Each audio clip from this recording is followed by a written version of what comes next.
In the countryside of England during the early 20th century, a young colt is born safely in a wide open field. From a distance, a young boy quietly watches the moment unfold. The boy keeps watching the colt as it grows, from the time its mother teaches it how to run, until the day it becomes almost as tall as him.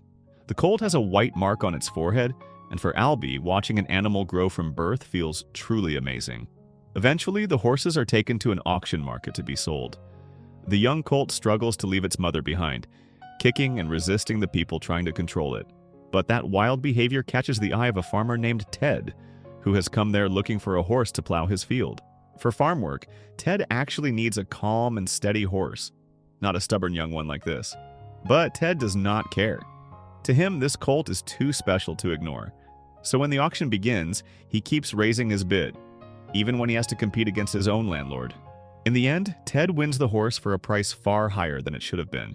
And sure enough, when Rose sees Ted coming home with a beautiful young colt instead of a strong plow horse, she is furious. She gets even angrier when she hears the price because the money meant for their land rent has now been spent on this one horse. But their son is overjoyed. He already knows this horse because he has watched it since the day it was born. He promises to train it and turn it into a useful horse. That boy is Albie. So Albie starts bonding with his new horse. He teaches it not to be afraid of new people, gives it a special whistle signal, and names the horse Joy. Slowly, the farm begins to feel different, with their guard dog Herod and a fierce goose that even makes its own owners a little careful. Over time, Joy gets used to Albie's whistle, and before long, the two of them become completely in sync. This is Warhorse. One day, the landlord, Mr. Lyons, comes to collect the rent. But Ted has already spent most of his money buying Joy, so he begs for more time until harvest season arrives.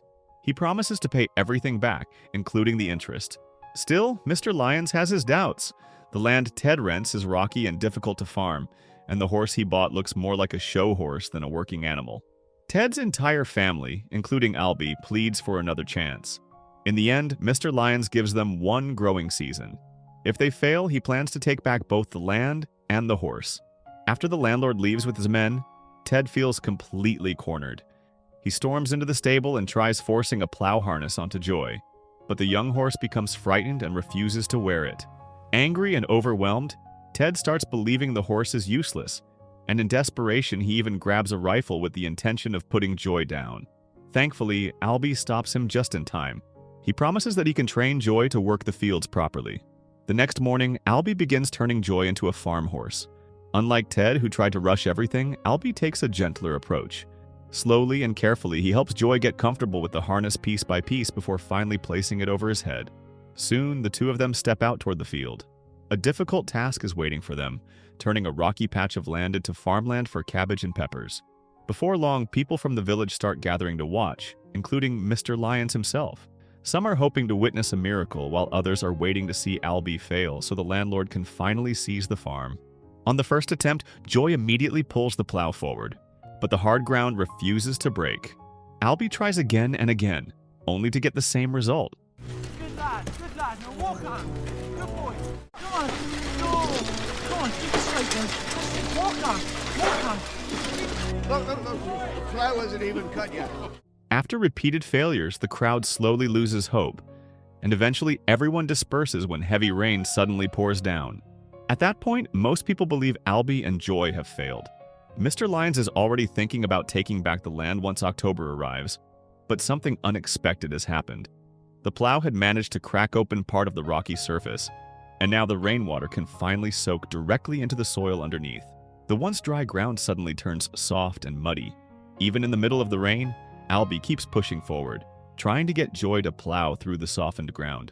This time, the blade finally starts cutting into the earth. Seeing that, Albie becomes even more determined. Some of the villagers return to watch what feels like a miracle unfolding before their eyes. The dry and hopeless land that everyone once doubted can finally be turned into real farmland.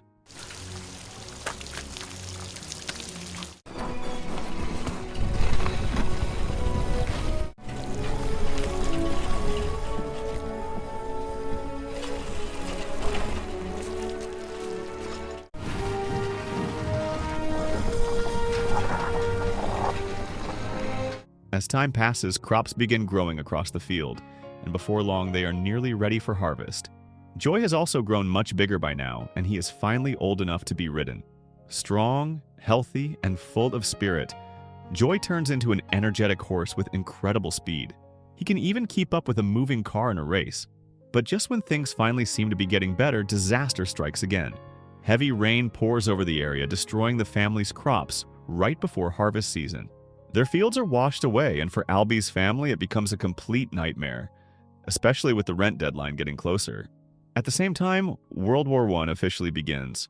Britain prepares for war against Germany, and Ted sees it as the only chance left to save the farm. He decides to sell Joy to the military for a good price. Albie only realizes what happened when he checks the stable and finds Joy gone. Panicked, he immediately runs down to the village. By then, the horse has already been sold to a captain for roughly the same amount Ted originally paid for him. It is not that Ted does not care about Joy, but he feels he has no other choice if they want to keep their farmland. Determined to stay close to his horse, Albie tries to enlist in the army so he can follow Joy into the war. But because he is still underage, he gets rejected. Seeing how deeply Albie loves the horse, Captain Nichols promises to take good care of Joy. He even says that if they both survive the war, he will return Joy to him someday. And so, the farming family says goodbye to the horse they love, while Joy begins a completely different life serving the British Army. Albie watches as Joy stands in formation beside the soldiers of the British cavalry. The horses are later gathered at a military camp for training. At first, Joy keeps resisting and acting wild until he is finally placed beside a large and powerful horse named Topthorn. Surprisingly, that immediately calms him down. Topthorn turns out to be the personal horse of the battalion commander, Major James Stewart. The next day, the horses begin cavalry training. During one of the exercises, Joy is paired with Topthorn at the front line. Even though Joy is smaller, he refuses to lose to the larger horse. He pushes himself harder and ends up finishing ahead of the commander's own horse. It becomes clear that Joy is not just beautiful or strong. He has an incredible fighting spirit too. In 1914, the battalion finally arrives in German-occupied France. After setting up camp, the soldiers begin planning a surprise attack. Their strategy is to move through a massive field of tall grass, hoping the German forces will never see them coming. The next morning, the cavalry prepares to move out. As they ride through the field, the plan initially works perfectly. The German troops are completely caught off guard while resting in their camp. British cavalry soldiers charge through the area, destroying tents and scattering the enemy artillery units. German casualties quickly begin piling up, but some of the German soldiers manage to retreat into the nearby forest.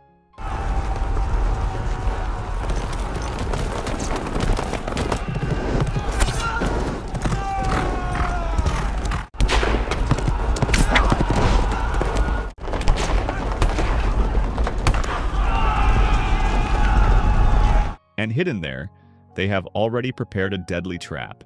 Rows of machine guns suddenly open fire on the charging cavalry. In an instant, the mounted soldiers become easy targets for the German defense. Many horses continue running through the battlefield without riders on their backs anymore.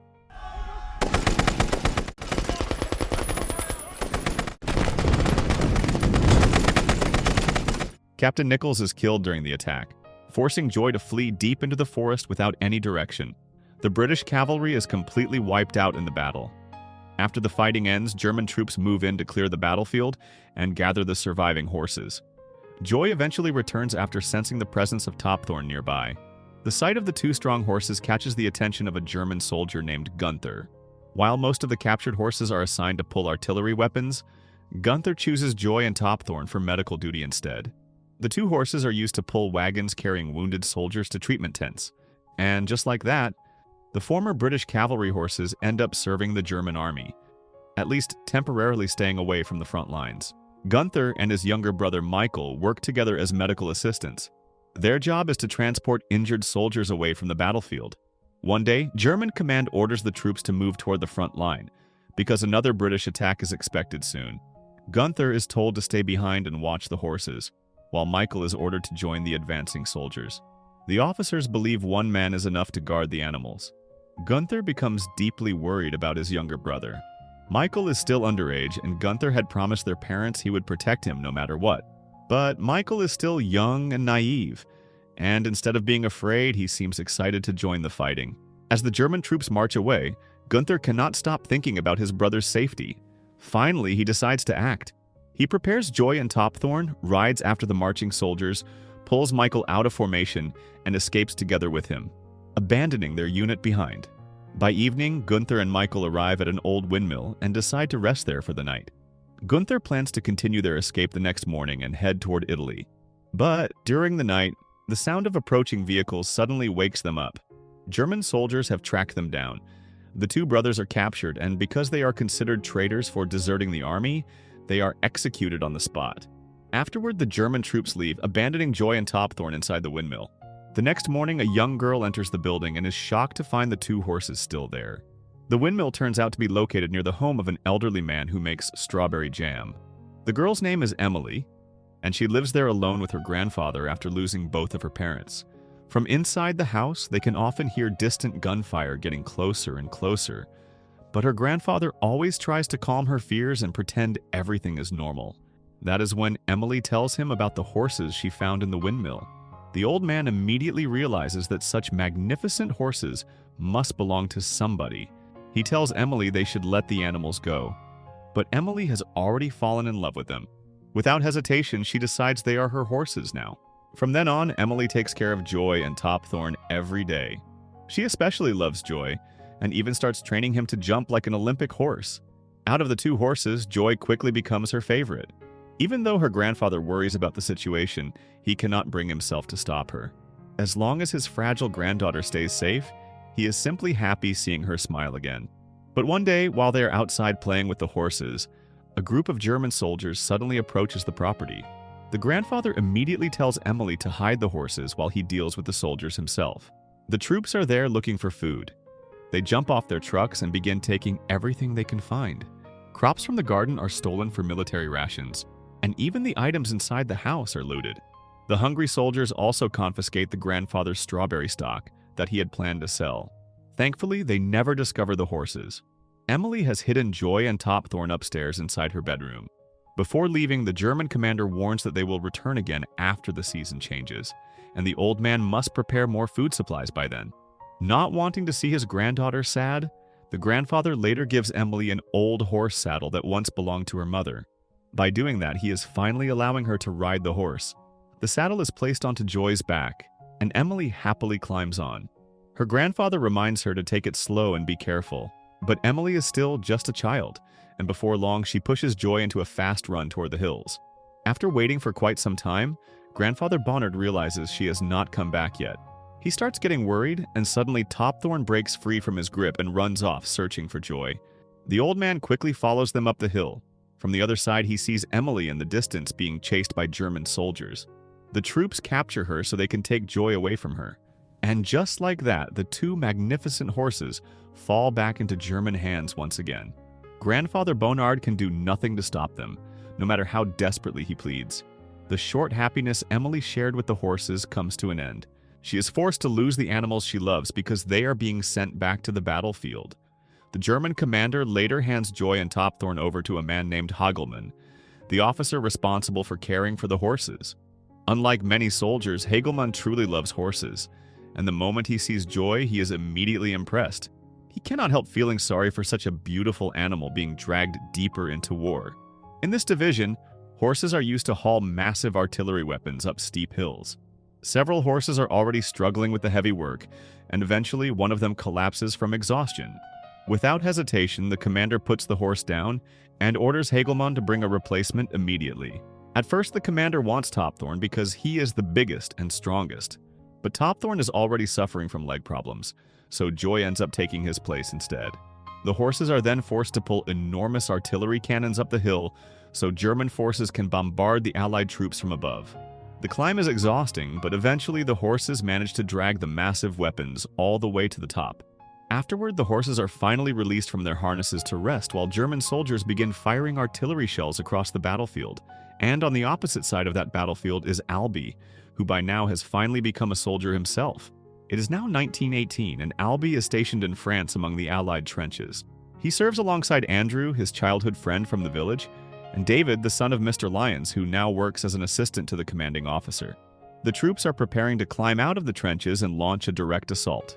For Albie, the moment strangely reminds him of the day he and Joy struggled together to plow the rocky farmland back home while the entire village watched. It feels just as terrifying, but somehow it also strengthens his determination. Andrew, however, feels completely different. More than anything, he just wants to go home to his mother. But by that point, there is no turning back. The signal is finally given, and the Allied soldiers begin charging out of the trenches into no man's land, while German bullets and artillery rain down on them non-stop. One after another, soldiers begin falling across the battlefield.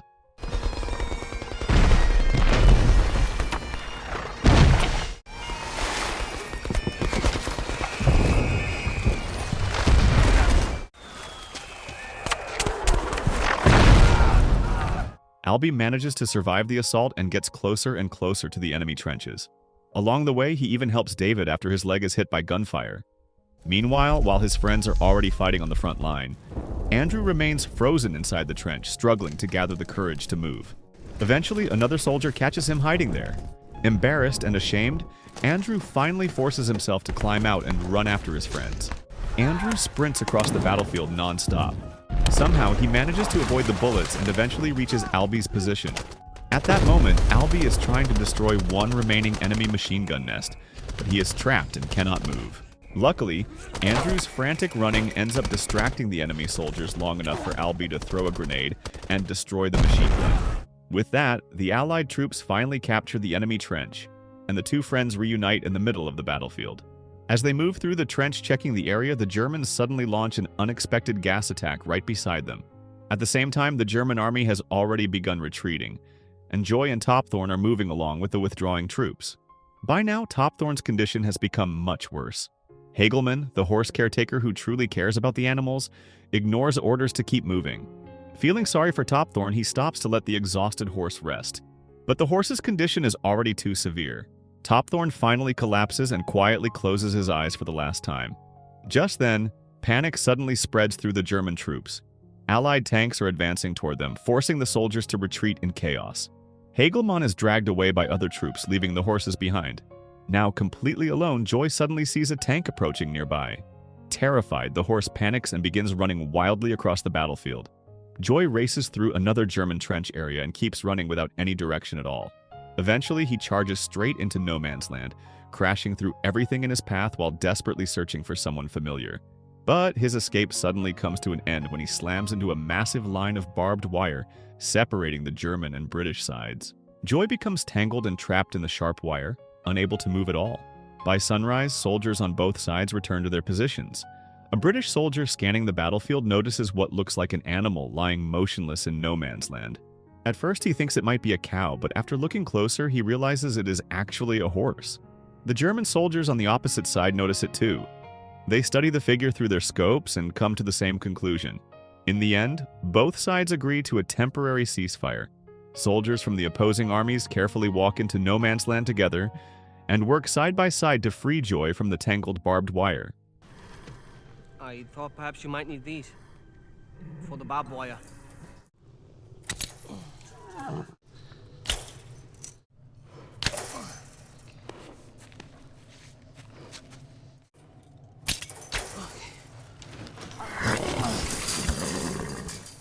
After all the barbed wire is finally cut away, the two soldiers decide to settle who gets the horse through a simple coin toss. In the end, Joy is taken to the British side and brought to a medical camp for the wounded. The soldier leading Joy asks the doctor to treat the horse, but the doctor is already overwhelmed with injured soldiers and refuses to waste time on an animal. Still, the soldier keeps insisting. Eventually, the doctor gives Joy a quick examination and concludes that the horse is suffering from tetanus. According to him, the best option is to put the animal down and end its suffering. Soon, the entire camp becomes chaotic after news spreads that a horse is about to be executed. At the same time, Albie is already staying nearby after temporarily losing his eyesight from the gas attack. When he hears the commotion coming from the medical tent, another soldier tells him it is about a horse. Immediately, Albie thinks about Joy. So he begins using the special whistle he once taught his horse back on the farm. At that very moment, Joy is already standing before the executioner. The second Joy hears that familiar whistle, he suddenly turns his head.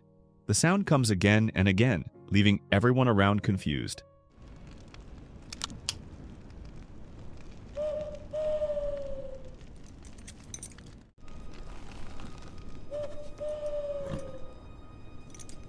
Then slowly the horse begins walking toward the source of the sound. Supported by one of his friends, Albie carefully walks forward while continuing to whistle. And after years of separation and surviving the horrors of war, the two loyal companions finally reunite again in the most unexpected place imaginable. Albie then proves to the doctor and the soldiers that Joy truly belongs to him. He explains that the horse has a white mark on its forehead. After the mud covering Joy's face is cleaned away, the white marking finally becomes visible. The execution is immediately canceled. Joy is then taken to a proper treatment room to recover from his injuries. As time passes, the war finally comes to an end. Germany is defeated and the soldiers are informed that their duty is over. But even after surviving the war, Albie still cannot simply take Joy home. According to military rules, all army horses must first be sold through an official auction. Thankfully, many of Albie's fellow soldiers sympathize with him and gather money together so he can try buying Joy back. The auction begins, and Joy is brought forward for bidding. At first, Albie and his friends manage to compete, but soon they are challenged by a wealthy businessman who has been buying horses all day. The bidding continues higher and higher until Albie's side finally runs out of money. But just when all hope seems lost, another bidder suddenly steps in. It is Grandfather Bonnard. The old man offers an enormous amount of money, so high that nobody else even tries to compete with him. After hearing that army horses were being auctioned off, Grandfather Bonnard traveled there specifically to buy Joy as a gift for Emily, because she still deeply misses the horse. With no other choice, Albie prepares himself to lose Joy once again. But just as Joy is about to be taken away, the horse suddenly walks back toward Albie, almost as if saying goodbye one last time. Seeing that moment deeply touches Grandfather Bonnard, and when Albie gently returns Joy toward him, the old man changes his mind completely. He realizes he cannot separate such a pure and loyal bond simply for his own wishes. So instead, Grandfather Bonnard gives Joy back to Albie and refuses to accept any payment in return. At last, Albie is finally able to return home with Joy, the faithful horse he has loved ever since the day he was born. And together once again, the small family begins rebuilding hope, just like the days before the war ever started. So, the moral of the story is sometimes the purest love stays loyal even after war, pain, and years apart. And losing someone you love hurts even more when they never stopped trying to find their way back to you.